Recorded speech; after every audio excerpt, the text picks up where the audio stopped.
minute late. It's awesome.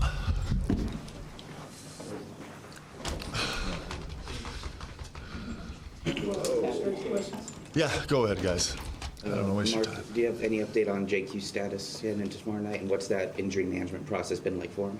Yeah, he will not play tomorrow night, but he's making progress. We're super optimistic, and he's kind of going through the process, and hopefully he'll be back soon. I know that's not very descriptive, but I'm trying to be protective of him also. Mark, how does Malachi's growth and consistency kind of take some of the pressure away from needing to lean heavily on JQ as quickly? Well, I think they're totally separate. You want to have your guys, and JQ is an incredibly special talent, and so he's going to have a massive impact on this team when he gets healthy. And Malachi is growing at a beautiful rate, and so he's growing in a lot of ways. He's growing statistically and performance and read-based and understanding on the court, but he's also growing as a leader in the locker room and such a steadying force. So they're both true. Like, we need JQ, and Malachi's growing so well. Mark, on Saturday after the game, you spoke about how you and Colin had reflected on the current Bush story. Yeah. Can you talk a little bit more about why that resonates with this year's team and, the idea of cutting down to get better? Yeah, I mean, it's a faith-driven story, of course, and I'm a believer 100%. And on a simply athletic level, this is the way that it works. We actually do this as athletes. We go in the weight room to literally tear down our muscle so that it will grow back stronger, right? And if we're really blessed in this life, in some ways we find joy in growing in life, and you grow by facing adversity and challenges. It's just a very simple principle, but for me as a person that relies so much on my faith, it's incredibly comforting to know that when I'm facing adversity, it's really not the end of the story. It's just a necessary part of the process. And I believe that for our team, when we're facing adversity, it's not the end of the story. It's a necessary, painful part of the process for us to actually become something great. It's my whole life as an athlete. It's my life as a parent and a husband, and it's everything that I've lived through. So it rings true to me, and I believe it, and brings you incredible peace when you're going through the adversity, right? Just to know that there's a purpose, and the purpose is all about growing and learning. And so I think that's a great sustaining piece of it. I love the talk, I love the parable, I love the whole thing. Coach, we know you love to go back and watch the film, do a big deep dive. What were some of the things that stood out? Maybe some things you didn't catch standing on the court live? Yeah, a lot of things we could do better. It was, it was anomalous. It was, it was the first time where the numbers just worked out that us not at the point of the screen was more efficient than us at the point of the screen, which was surprising in our ball screen coverages. It was not a great performance from us in that sense. And so that's a place we need to really grow. I still think I'm really committed to being in that space. And then what we do after the point of the screen obviously varies. I was pleased with, even in stretches in the first half where we weren't great offensively, I was really pleased with the ball movement we saw. I feel like we're trending in a solid space. So I was really pleased with that, even more than I felt in the game. I think that we're maybe finding some continuity, a little bit more continuity to rotations, and guys feeling more comfortable with each other. And I think that was evident in some spaces on the film.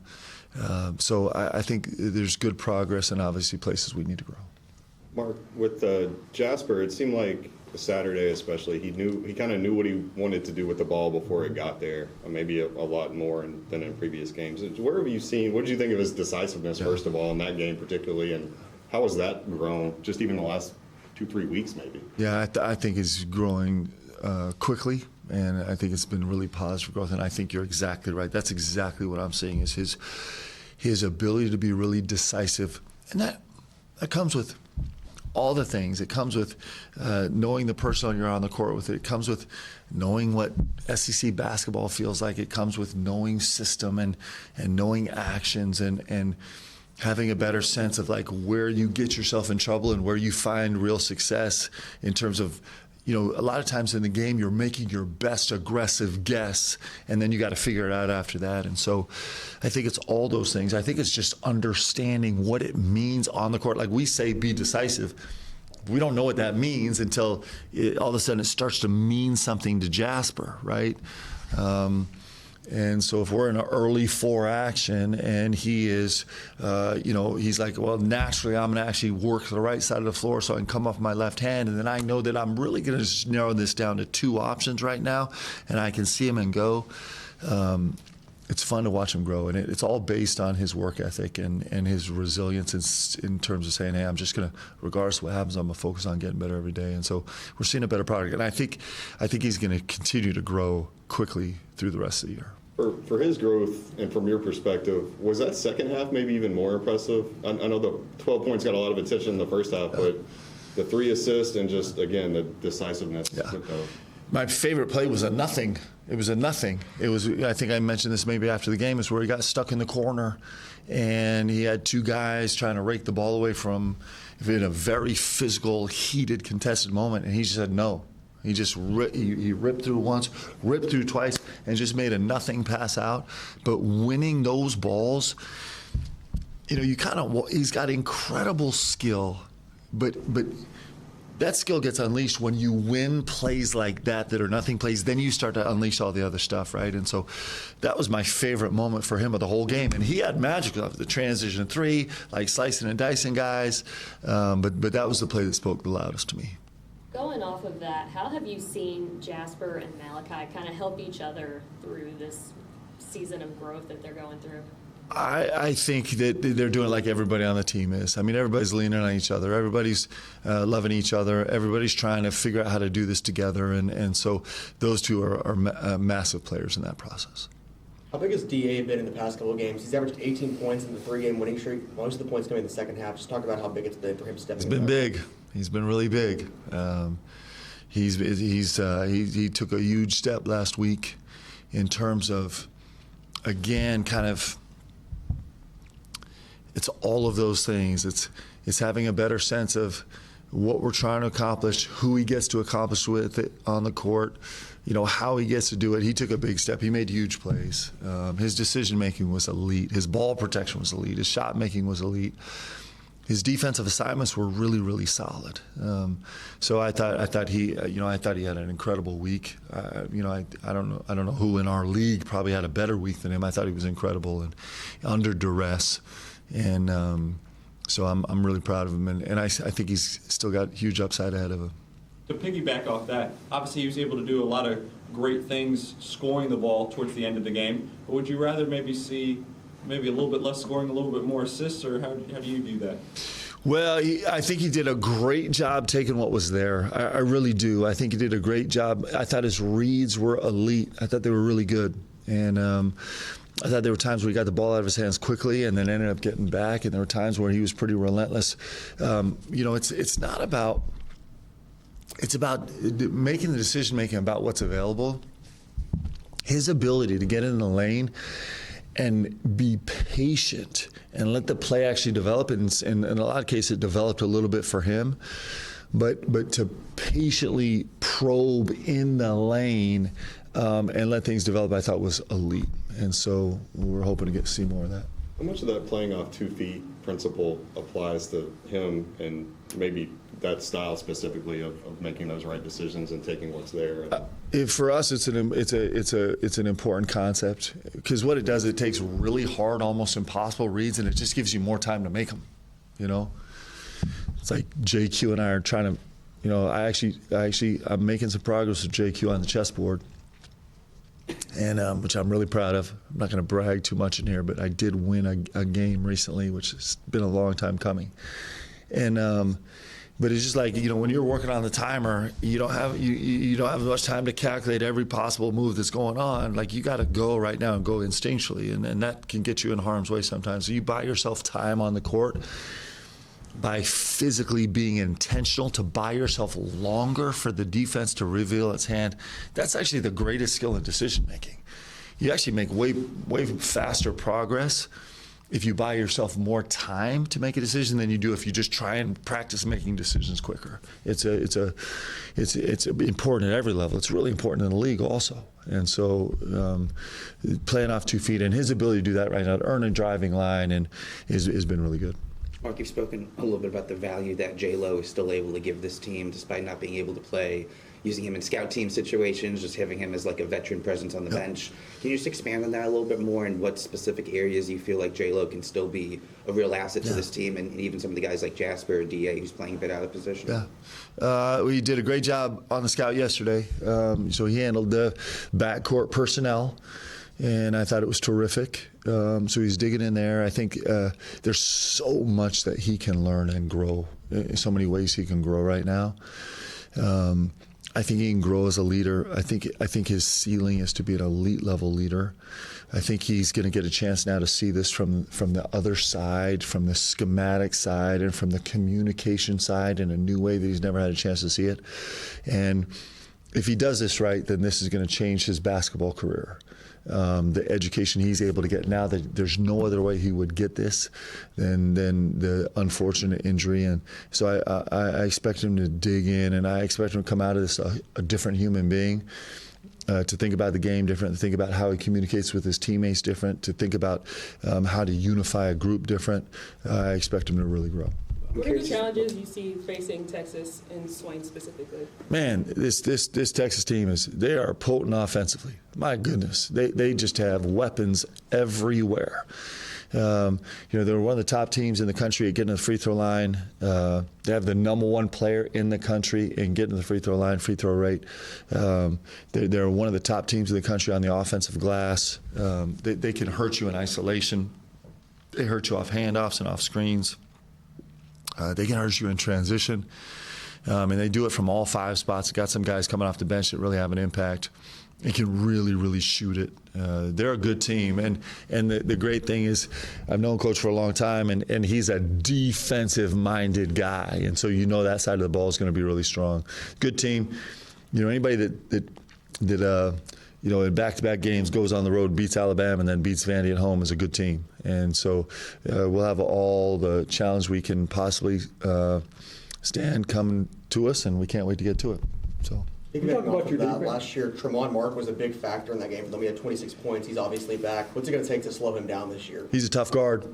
He's shooting 52% from mid-range, right? And so he's a 1.04 points per possession. If you subtract turnovers, he's a 1.04, which is hard. Normally defensive or schemed to manage that. He's so good, and he's a big shot maker, physically strong.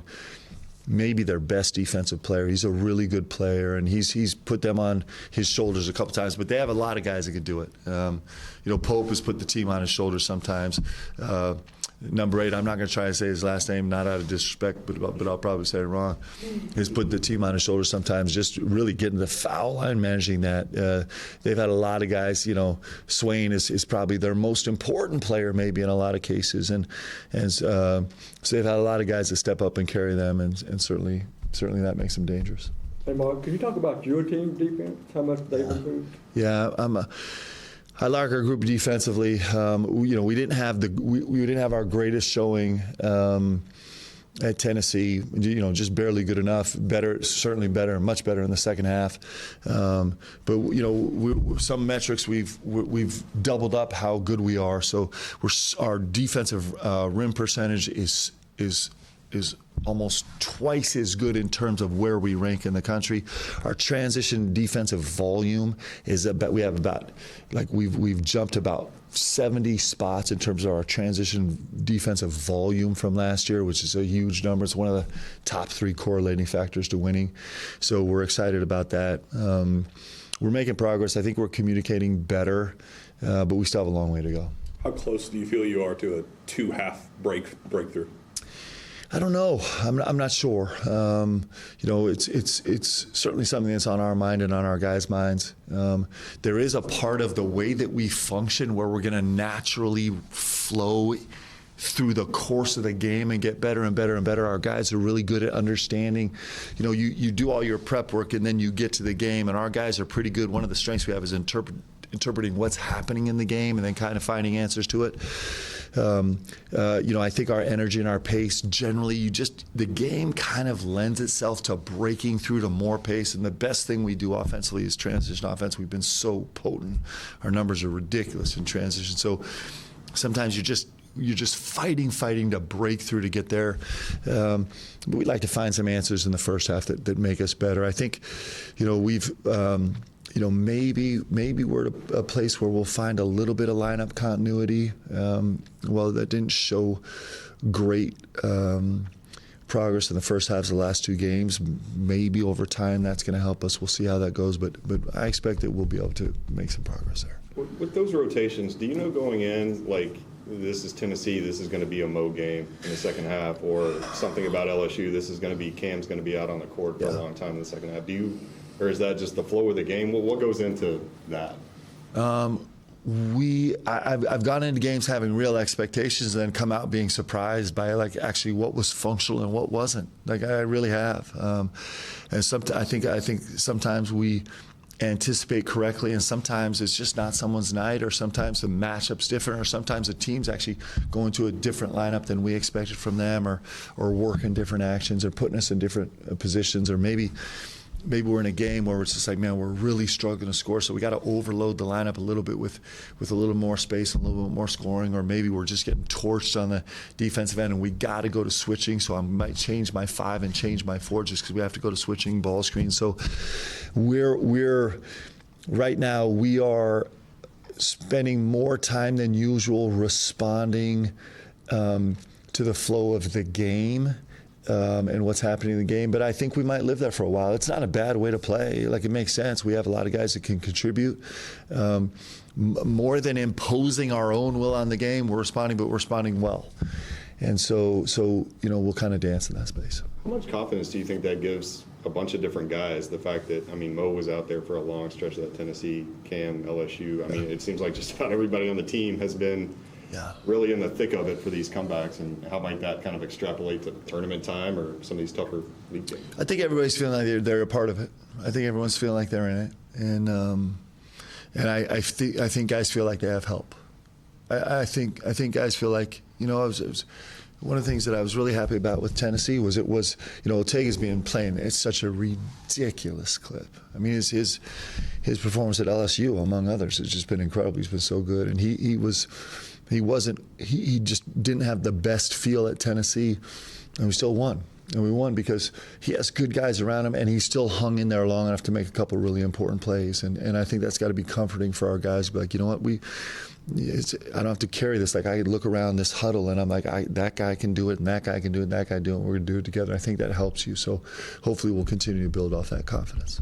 You mentioned transition offense being a strong suit of the team. How do you go about maybe manufacturing more of those opportunities? I saw you a little full court pressure in the second half against Tennessee, or is it as simple as making sure you guys get that first rebound on defense so then you can go out and run? It's all of the above. It helps us with stops. It helps us when we get the ball out quickly on a make. It helps us when we can manufacture something on the defensive end to get a deflection or a steal. All those things help us. It helps us by being as fresh as we can on the court, but that's a mixed bag too. So there's a lot of factors that go into it, and usually it's not completely under your control. We're not quite that team where we can just be an unrelenting force in transition. So we kind of got to break the game a little bit to get there, but our guys have done a nice job doing it. Couple more. You spoke about Ortega a second ago, and obviously, you mentioned Tennessee wasn't his best game, but he sticks with it, has that critical basket late. It seems like, especially this year, he's really rolled with the punches, maybe a bit more than last year, and still come out on the other side and produced. Just what about him as a person and a player allows him to, I guess, have that resiliency or have that kind of everyday, showing up mentality that he brings to the table? It's fun to watch him grow. He's grown as a leader. I hear his voice more. He speaks up more. He speaks up in film. He'll speak up on the court. His practice intensity has made a massive jump over last month to a place where I haven't seen it consistently before, which is a big deal for him because he plays in games so hard. His response to adversity has been better. Even his body language. Coach Brooks charts every single moment of every single game, every player's body language in 4 different categories, and his body language is so much improved in the moments of failure, right? When something goes really wrong,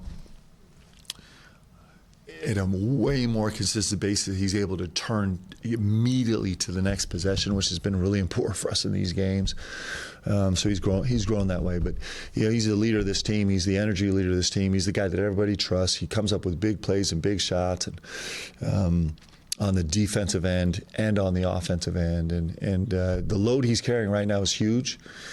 And so that's why the Tennessee game was not something that would be, it's 100%. You could look at it and be like, of course, at some point, there's going to be just a little bit of a blip on the radar because he's been so good, but he's grown. Coach, Kenny McPeak is naming a horse Malachi's Miracle. What are your thoughts on that happening for Malachi? Well, I think it's. If I had a horse, I would also name it after Malachi or Colin or Ortega, or I would name it after all the guys as long as they keep winning games. So I'm grateful about that. Kenny is a legend in the industry. Clearly, a legend of all legends. He's been a great friend to us. I'm a big fan of the things he does. Thanks, everybody. Okay.